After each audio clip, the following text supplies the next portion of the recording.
Después de este asunto saldrán a la calle, ¿vale? Que es donde yo he dejado el cuento. Pero luego se irán, poco a poco, acabarán recalando, no sé si una madrugada, en una especie de visión panorámica del mar, ¿vale? Y entonces algunas reflexiones del narrador que parece ser, uno podría entender que lo está sintiendo tanto la dama del perrito como él, donde pensarán que el paisaje es maravilloso, la naturaleza, el tiempo, la vida, se acaba, pensamientos más o menos poéticos, líricos y hondos y trascendentales. Y de pronto otra vez, para rebajar el sufle, habrá un tipo que pasaba por ahí, un jardinero que estaba por ahí, y hasta eso les pareció bello, que de alguna manera también rebaja esa sensación de estar los dos solos, viendo de repente el mar, la bahía, esos pensamientos que de repente el cuento se pone un poquito, si queréis, un poquito campanudo, y lo vuelve a bajar inmediatamente con la presencia de un tercero, que también, por cierto, a veces también está bien que haya un tercero, que no tenga otra función que refrendar nuestro amor. A los amantes nos encanta que alguien nos mire, porque si no te mira nadie, pues estás acabado. A los novios, ¿no? Sabéis que en medio del Amazonas, alguna vez lo he dicho, y no iríamos jamás de la mano con nuestra amada, es una broma. Pero en Gran Vía estamos todo el día, ¿no? Para que se vea que nos quiere alguien y que queremos a alguien. Bueno, es una broma, pero bien. Mi papá, en la selva, que en la selva solo sería muy peligroso solo con una madre. ¿Cómo con una? Con una madre solo. Con una madre. Yo hablaba de una amiga, una novia, o algo así, en la selva. Igual te das la mano porque puede haber anacondas, pero no por la sensación de que me vean que estoy enamorado, porque como no te ve nadie en... Sí, tú mismo lo has dicho, las anacondas. Sí, pero a las anacondas no les importa nada tu amor. Ahora sí, ¿vale? Luego me preguntas, ¿vale? Bueno, pues, a ver.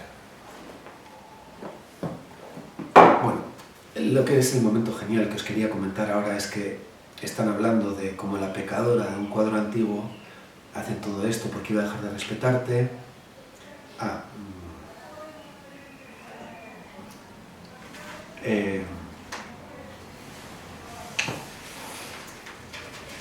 Un momentito, ahora mismo voy.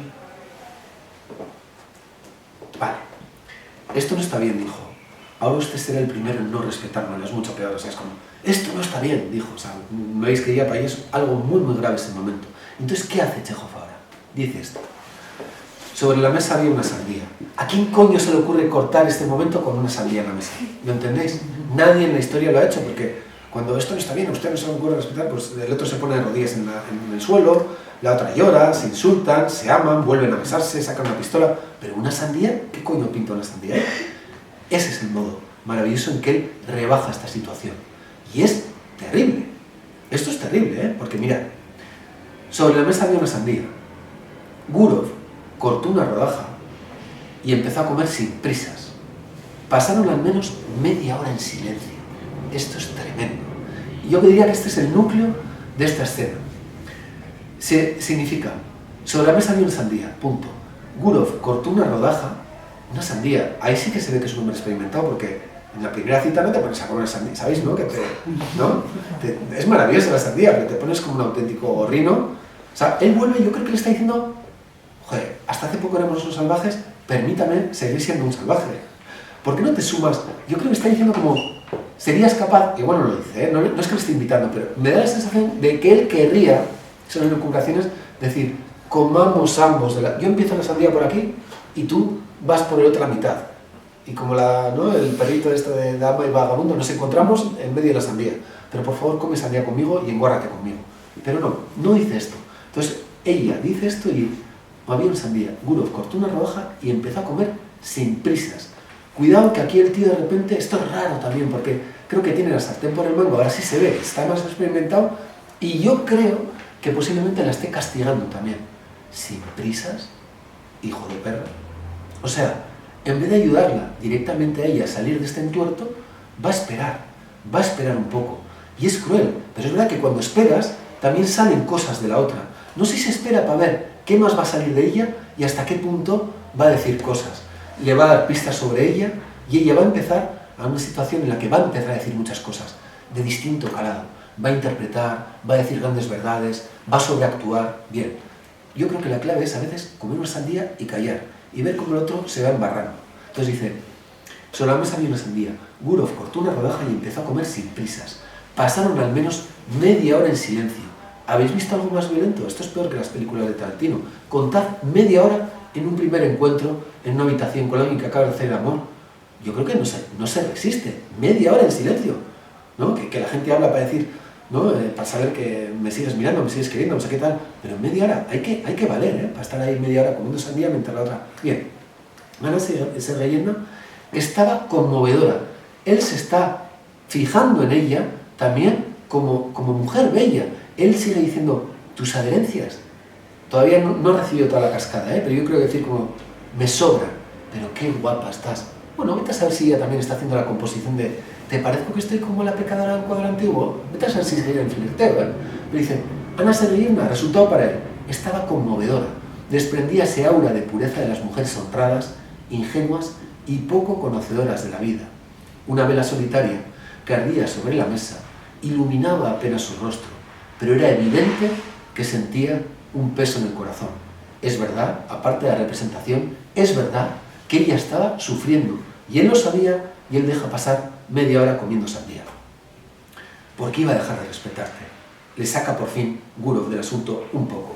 ¿Qué dices? ¿Por qué iba a dejar de respetarte? Preguntó Gurov. No sabes lo que dices. Que Dios me perdone, dijo, y sus ojos se llenaron de lágrimas. Esto ahora es incontenible. Es terrible, dice él. Se diría que tratas de justificarte. ¿Cómo voy a justificarme? Soy una mujer, esto es un parlamento un poquito ya casi teatral y maravilloso y hondo, donde ella va a decir cosas muy importantes de su vida, va a dar datos y una especie de introspección que igual no ha sido formulada jamás antes. La dama del perrito igual esto no lo ha verbalizado nunca. ¿Cómo voy a justificarme? Soy una mujer ruin y miserable, me desprecio y no pienso en ninguna justificación. No es a mi marido a quien he engañado, sino a mí misma. Importante también dato. Alguien se engañó, sobre todo, alguien igual anda errada respecto a su vida, a cómo ha planteado su vida. Y no solo ahora, sino desde hace tiempo. Mi marido quizás sea un hombre honrado y bueno, pero es un lacayo. También es un dato importantísimo. Yo no sé por qué, pero esta mujer odia a los lacayos. Tendríamos que pensar qué es un lacayo. Os aseguro que cuando él vuelve a la ciudad de ella y está en el teatro, él también se fija en como su marido. Y vuelve a representar a un hombre muy alto, muy embarado, que saluda permanentemente a diestra y siniestra, y él entiende perfectamente lo que le estaba diciendo ella. Pero ella, por lo que sea, desprecia esto. Vive con un hombre al que desprecia. Pero es un lacayo. No sé lo que hace allí, ni qué puesto ocupa, solo que es un lacayo. Cuando me casé con él tenía 20 años. Me atormentaba la curiosidad que nos mete en líos, como la ha metido en esta situación a ella, pero también para casarse, para salir, para cambiar, para ser mayor, para cambiar de vida, para lo que sea. Aspiraba a una vida mejor. Es lo que ella quería en aquel momento. Debe de haber otra vida mejor, me decía. Quería vivir. La curiosidad me devoraba. Usted no lo comprende, pero le juro por Dios que ya no podía dominarme. Algo me sucedía, no podía controlarme. Esos movimientos también que no tienen que ver con el control absoluto y que hacemos a veces también para meternos en líos, como puede ser casarse, pero también tiene algo también de aventura, de apuesta, de riesgo, como muchos movimientos en la vida. Le dije a mi marido que estaba enferma y vine aquí. No estaba contenta, no estaba feliz. Desde mi llegada me he pasado todo el tiempo dando vueltas como si estuviera loca o borracha y me he convertido en una mujer vulgar y vil a la que todo el mundo puede despreciar. Y ahora, otra vez más, después de este parlamento, de lo de la sandía, dirías también como Gurov podría estar conmovido. O sea, te dicen esto casi, o te conmueves de verdad, que es lo normal, o si no, representas que estás conmovido. O sea, porque quiero decir, ¿cómo puedes a esto, cómo vas a oponer? Gurov estaba ya aburrido de escuchar, es genial, pero esas son las relaciones humanas. Gurov estaba ya aburrido de escucharla. Le irritaba, esto es interesantísimo, ese tono ingenuo, esa confesión que a veces alguien te abre el corazón y es lo que más te puede gustar, y otras veces te puede molestar porque también está acabando con algo que creías que era más natural, más espontáneo y más acorde con lo que tú estabas sintiendo. Hay una especie de ruptura entre ellos dos.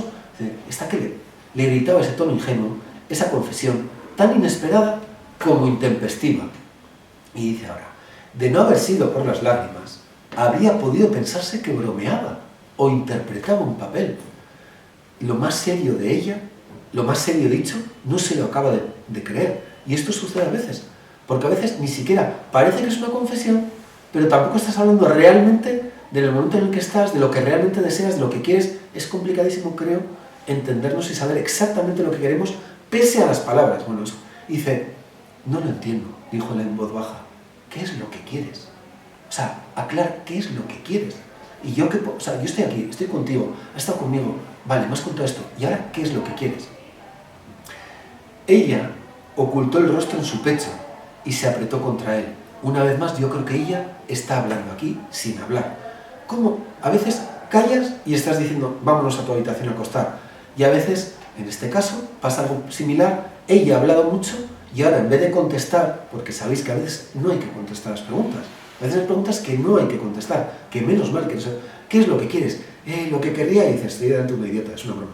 Pero quiero decir, a veces no hay que contestar, y todos sabemos a veces cuando, y a veces nos equivocamos, y a veces contestamos, y a veces preguntamos, bueno, ya sabes, ¿qué es lo que quieres? Ella ocultó el rostro en su pecho y se apretó contra él, que es tocarse. Cuando te tocas, hablas de otra manera.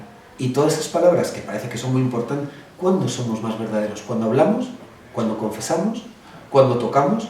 Cuando hablamos, depende, porque a veces mentimos, confundimos, a veces entre toda esa confusión hay 3 frases absolutamente auténticas y tenemos que estar discriminando, dirimiendo, pero de repente cuando tocamos, después de todo eso, ella ocultó el rostro en su pecho y se apretó contra él. Créame, se lo ruego, dijo ella, siga hablando ahora. Amo la honradez y la pureza y me repugna el pecado, porque algo le pesa y le hace sufrir. Ni yo misma sé lo que hago, la gente corriente dice, el marino lo ha tentado. Yo también puedo emplear ahora esa expresión, más contra mí, culpa. Y él dice, basta, farfulló él como, ya está. Y dice, contemplaba sus ojos inmóviles y asustados. La besaba, él también le toca, ahora le toca a él tocar a ella, se están tocando mutuamente, le hablaba con ternura, ahora pasa a hablarle con ternura, basta, y ahora ya le dice cosas que le tenía que haber dicho en vez de lo de la sandía, pero claro, si no nos hubiésemos perdido esta escena. Le hablaba con ternura y delicadeza, y ella poco a poco se fue tranquilizando y recuperando la alegría. Ambos se echaron a reír, que es cuando ya dos vuelven a el sexo o la risa, y ya dices, todo lo demás, toda esa nebulosa queda atrás. Por supuesto, va a volver a aparecer, porque sé que ser humano conocemos que se ría perpetuamente o esté todo el rato acostándose. ¿Saben? Cuando no nos reímos y no nos acostamos, aparece el pensamiento, que a veces nos liga a unos y a otros, y a veces nos vuelve a entontecer, a entorpecer, a separar, a confundir.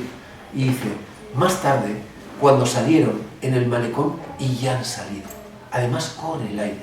Lo último que ha pasado en esa habitación es que se han tocado, se han hablado con delicadeza y con ternura, se han reído, y además han salido de esa habitación llena de perfume pesado, y se han ido al malecón en plena noche los dos juntos, donde ya sopla la brisa y donde ya todo se vuelve a... y ya está el mundo de afuera, con los estímulos del paisaje, un tío que pasa por ahí, la noche, los amantes que ya están en otro asunto. Y luego otra vez están los tiempos de la ausencia, de la separación, del reencuentro, de la clandestinidad, del tiempo, porque se van haciendo mayores, van a ir envejeciendo uno y otro.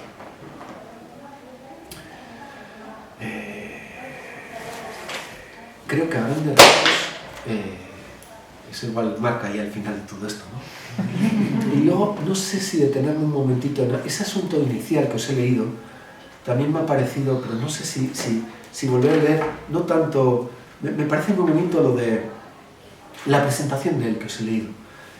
Dice que están en Yalta, que se ha corrido la especie, de que ha venido una mujer y más tarde se la encontró, tal. Si está aquí sin su marido y sin amigos, se decía, bueno, no estaría mal traer conocimiento con ella. Me quiero detener solo, y para terminar ya, en esta parte inicial, que me parece muy interesante, en la que dice, tardaré 8 minutos más, ¿vale? Y ya para, ¿vale? ¿Os parece? ¿Qué tal, chico? Bien. Vale.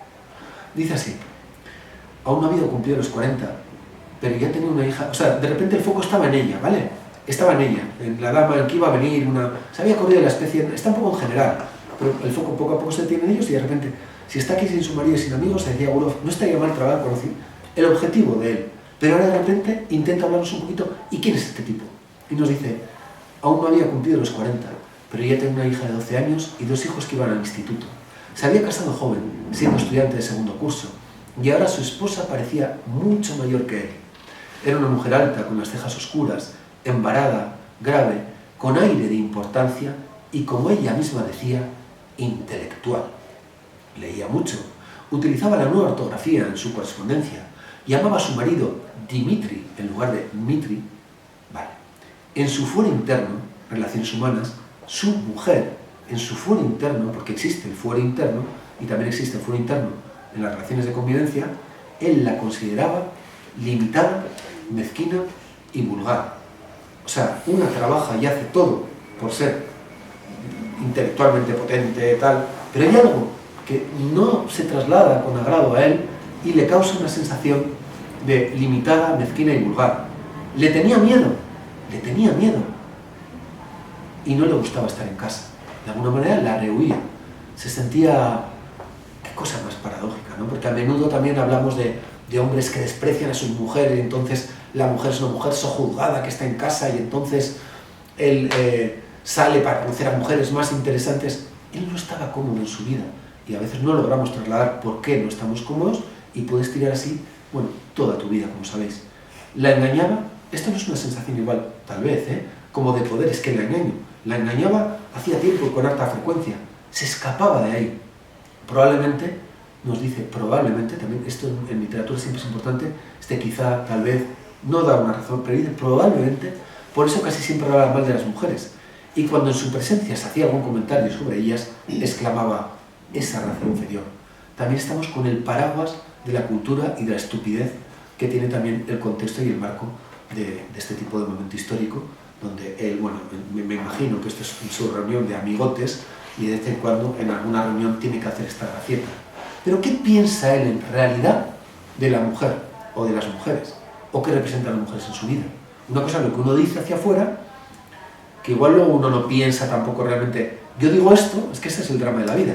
Tú dices esto en una reunión de amigotes, pero tú no llegas a verbalizar en tu cabeza o a pensar realmente con profundidad, realmente qué piensas de las mujeres, pese a que digas eso. Pero el escritor te lo dice y te ayuda. Pese a que este tipo decía esto, dice, consideraba que su amarga experiencia le había instruido lo bastante para llamarlas lo que se le antojara. Me ha ido, sobre todo además también, me ha ido tan mal, amarga experiencia, no es un Don Juan, no es un tipo absolutamente ligero de una tras otra que es que da placer y luego la suelta y las... No, es que además me ha ido mal. Y además él mismo no sabe por qué, en su casa tiene miedo, busca a las mujeres, no le va bien, vuelve a repetir, porque de pronto le parece que eso puede ser otra vez una especie de felicidad, que luego una vez más se confirma que no lo es. Sin embargo, no habría, dice, lo bastante para llamarlas lo que se le antojara. Vale, supongo que en esos medios masculinos, con amigotes y tal. Sin embargo, eso no sé si se lo dice él a sí mismo o lo dice el narrador que le conoce muy bien a Gurov. Sin embargo, no habría podido vivir 2 días sin esa, entrecomillado, gracia inferior. En compañía de los hombres se aburría, se encontraba a disgusto, se mostraba taciturno y frío, pero entre mujeres se sentía libre, sabía de qué hablar con ellas y cómo comportarse. En su compañía le resultaba grato hasta guardar silencio. En su aspecto, en su carácter, en toda su persona, había algo seductor e inefable que predisponía a las mujeres en su favor y las atraía.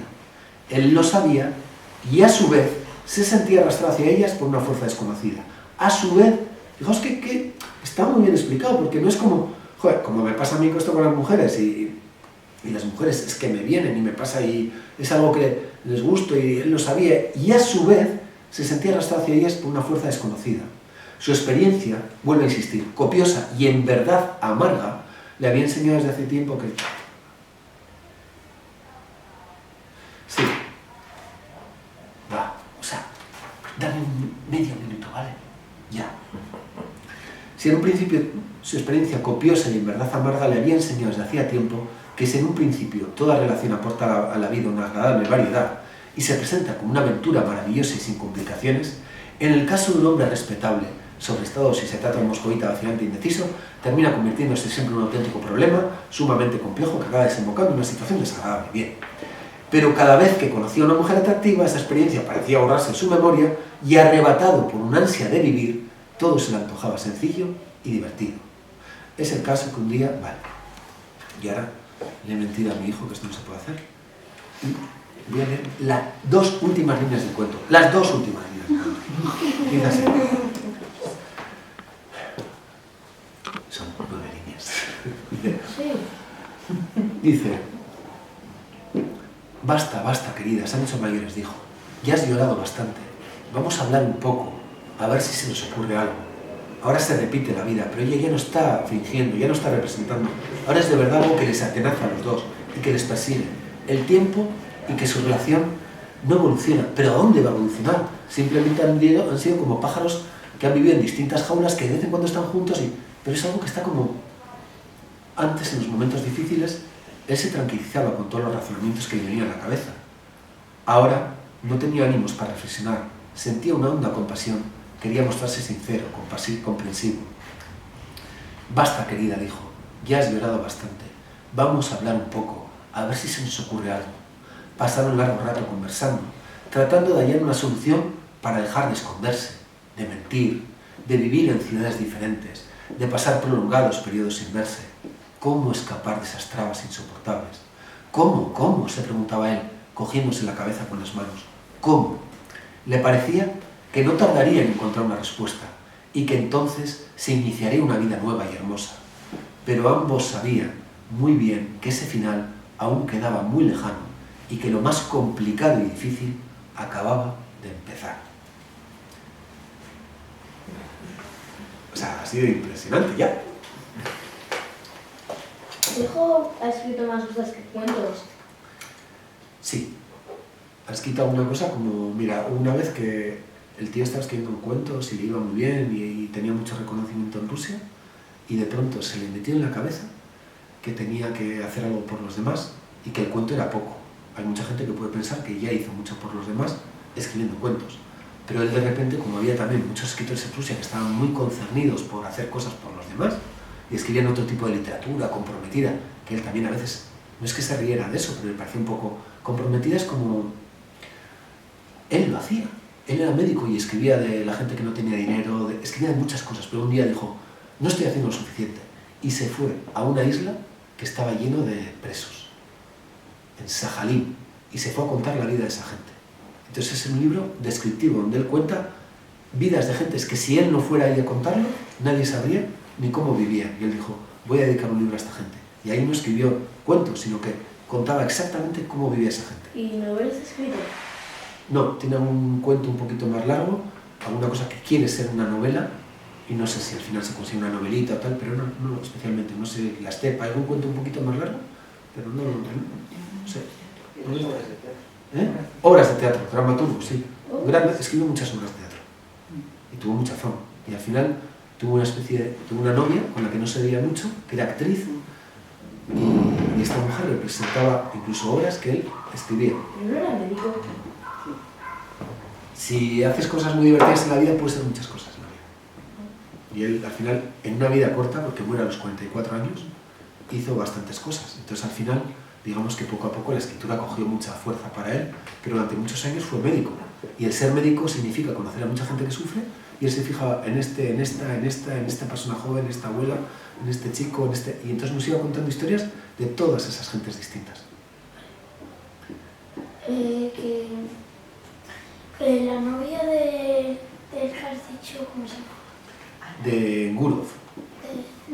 Ana Sergeyevna, la dama del perrito. No, el del escritor. ¿Cómo se llama esta señora? Olga. Olga Niper, sí. ¿Qué películas hizo? Es que era un tiempo donde todavía no existía, el cine estaba a punto de empezar, y en Rusia justo poco después empieza el cine, pero hacía teatro. Esta mujer era una actriz, era en un teatro, representaba los papeles, en el teatro, delante de la gente, así directamente, sin cámara, que tiene mucho mérito, porque la cámara tú puedes hacer 500 tomas de algo, ¿sabes? Vuelvo a representar esta escena tal, pero en el teatro ya sabes cómo es, en el teatro tienes que estar así y hacerlo fenomenal ese día, en una sola toma, así, venga, hazlo bien. Y lo hacía muy bien. ¿Alguien tiene alguna idea?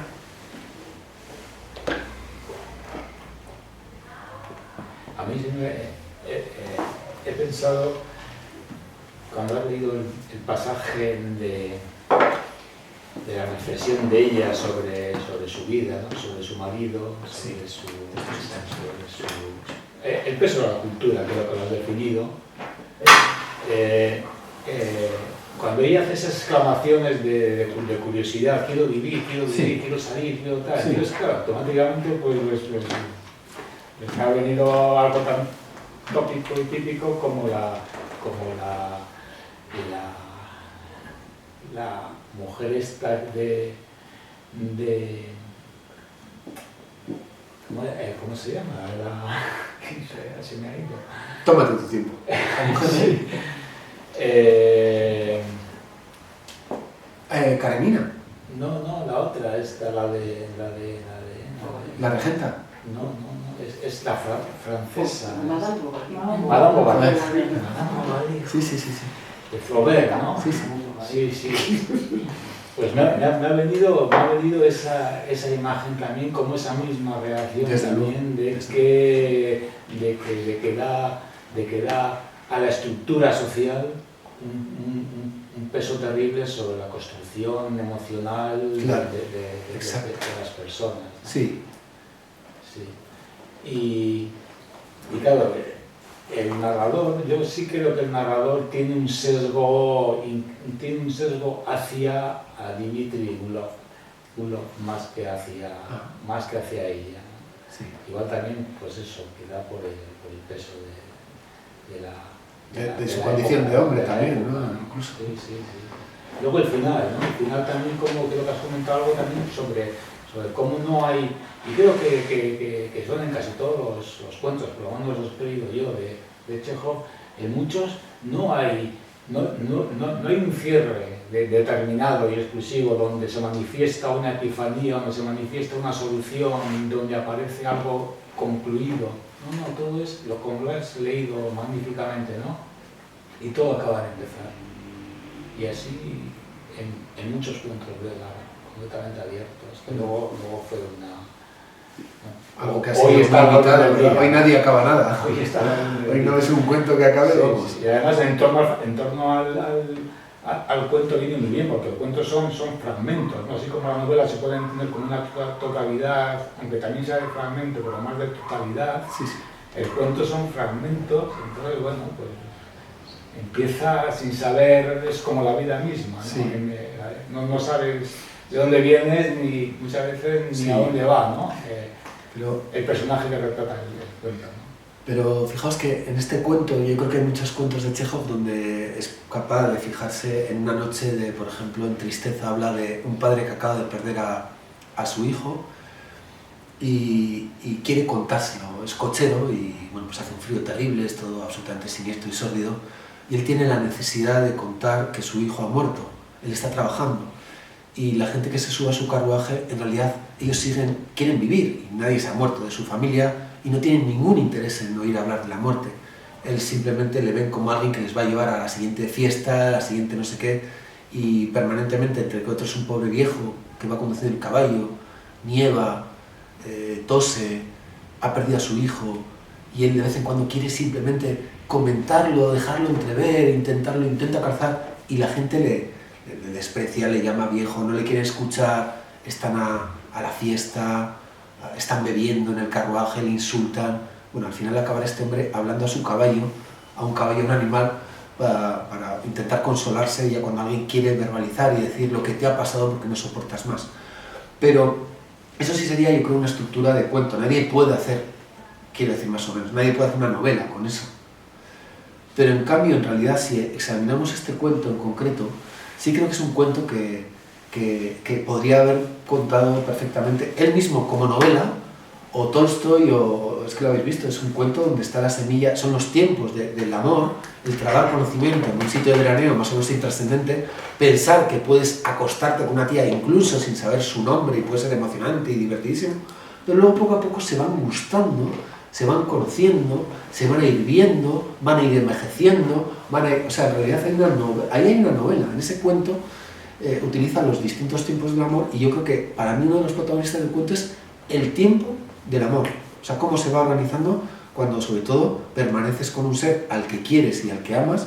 Bueno, no hay, si queréis, un proyecto familiar, sino que hay una especie de amor que va cambiando y evolucionando, y el tiempo se echa sobre él. Y podía haberlo contado en un cuento largo o en una novela, podía haber contado esto en una vida entera, y él decide, en este caso, comprimirlo y pasarlo a cuento.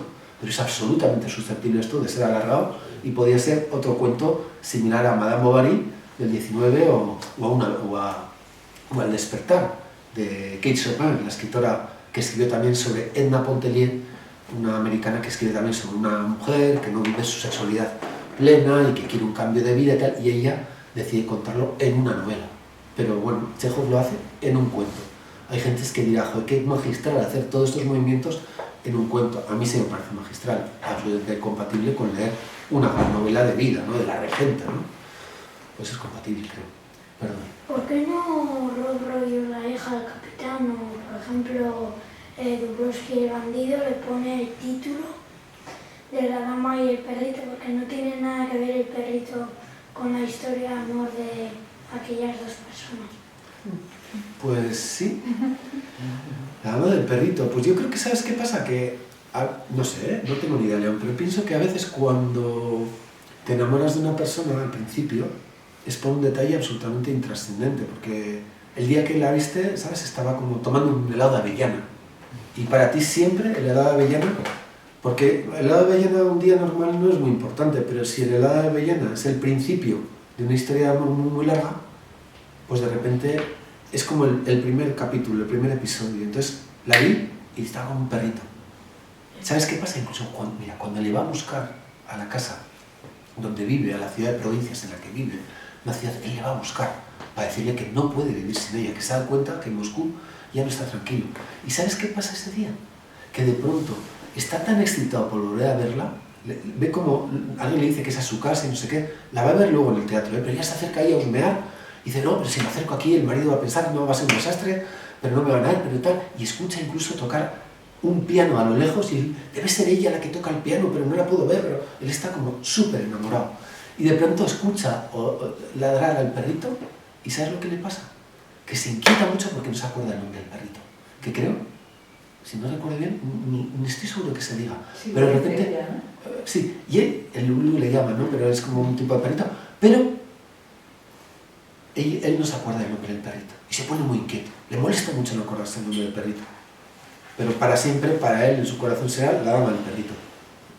Porque al principio, cuando intenta ligar con ellas, todo el mundo la conocía como la dama del perrito, pero luego va a ser su mujer, su relación, Pero al principio es la dama del perrito, ¿sabes?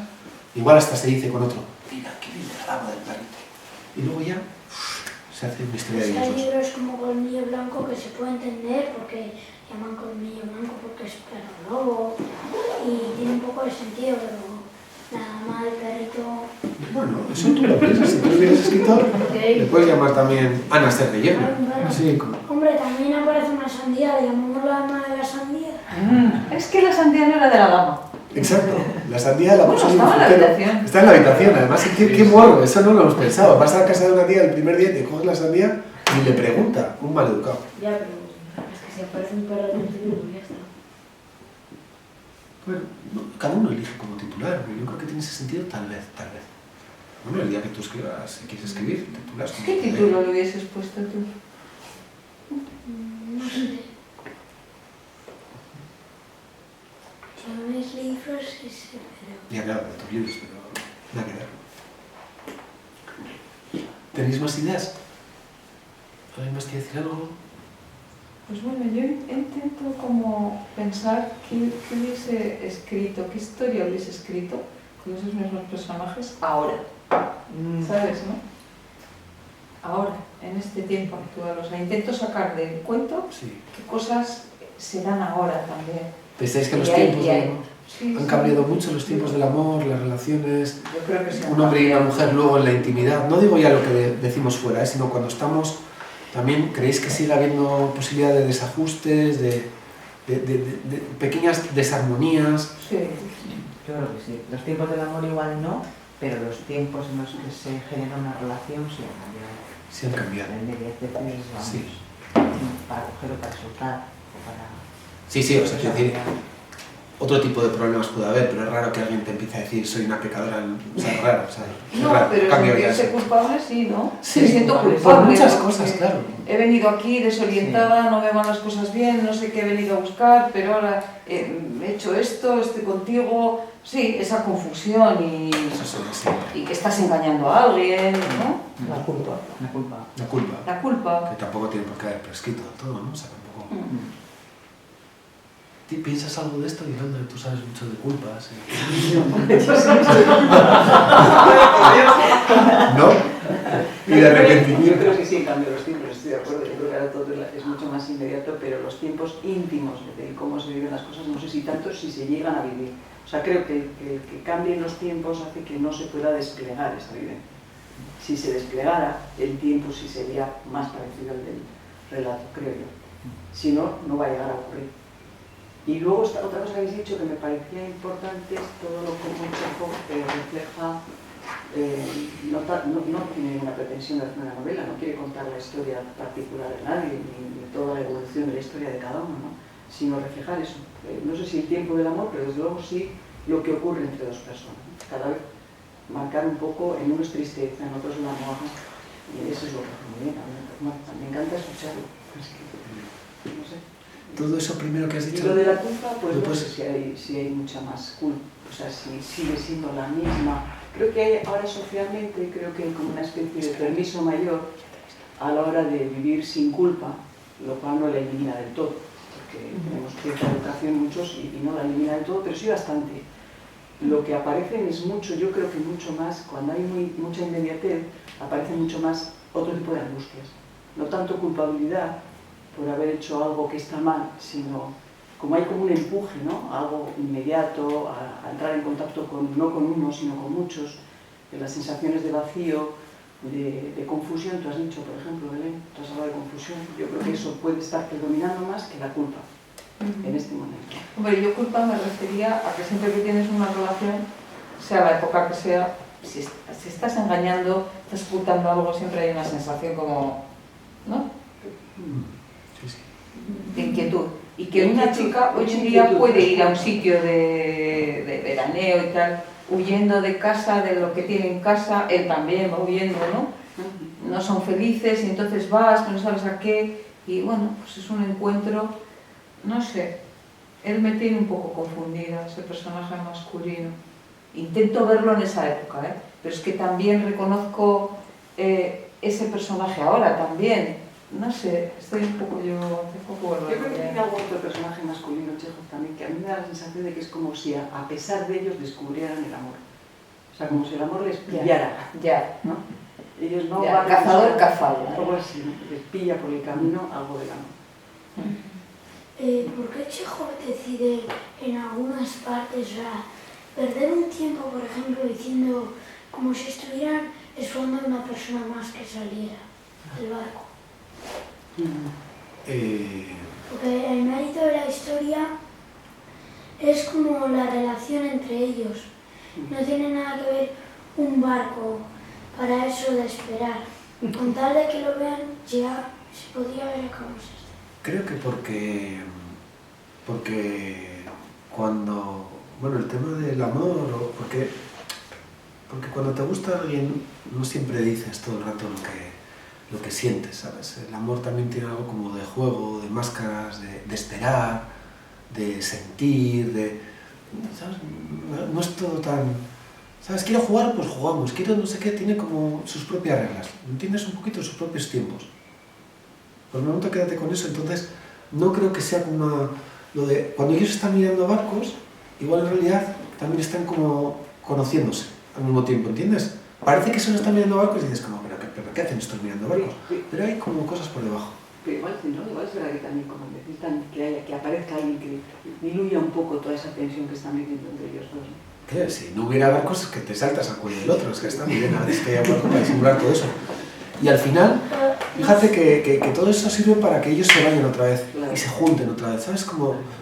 Menos mal que existe también, porque si no nos enamoramos sería un horror, estaríamos todo el día... O sea, como vivimos con un mundo lleno de asuntos, pues haces eso, como dice Yolanda igual, Pero no solo el barco, hay también otros ejemplos, por ejemplo, estuvieron en silencio por lo menos media hora. Y a ti te parece como gente idiota, claro.